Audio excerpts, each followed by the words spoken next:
In previous videos, I described the very challenging effects of Saturn and Pluto 2021 transits to Trump's natal planets, and in particular, the spring season we are currently in, because the degrees are tight, and these two planetary forces are never to be trifled with. On the other hand, as it turns out, in Trump's natal panorama, neither of these planets is configured in a truly afflicted way. Saturn is a dweller of the 12th house, which is never a good idea for those of criminal intent. But other than the square to Jupiter, it doesn't make harsh aspects to any other planets, which may go a long way to explain why this guy has gotten away with so much and for so long. That said, and as I stressed in the recent Spring Tsunami videos, these two planets, when expressed malevolently, become very dark, self-destructive forces.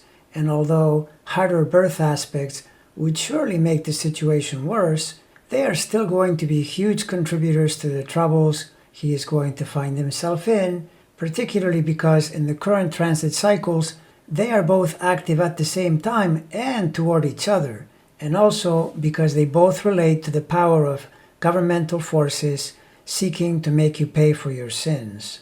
Anyway, speaking of menacing transits, the one he has to worry most about is the Neptune hit on his Sun and his Moon, which is in play for 4.5 years, from the middle of 2020 until the end of 2024. Notice that natal Neptune is part of his T-square that also involves Mercury and Eris, the one that I've referred to as the Access Hollywood T-square.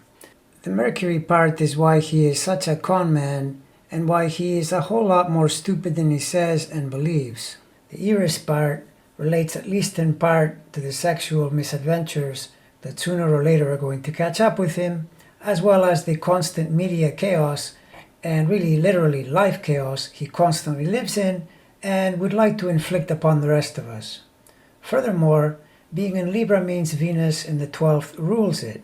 And since his connection to the 12th is pretty shady and that planet is facing its own attacks during current cycles, this will add to the problematic nature of his natal Neptune.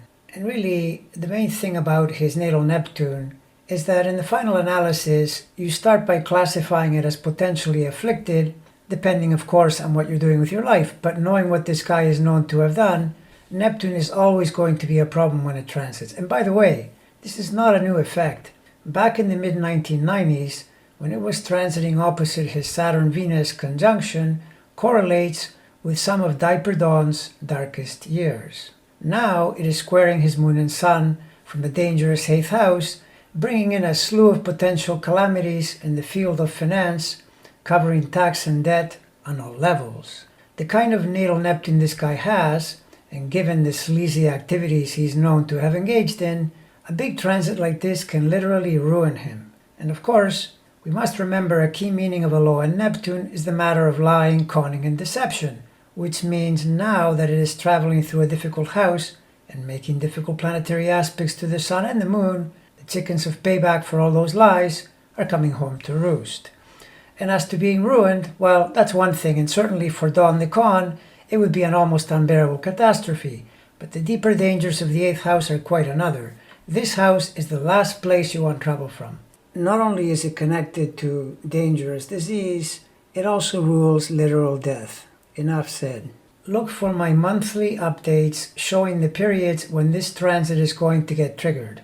Every time any planetary body goes through the 20 to 25 degree range of the mutable signs Gemini, Virgo, Sagittarius, and Pisces, this Neptune transit is going to be activated, meaning at minimum increased discomfort, but also a much increased chance of events the Orange Menace is not going to like.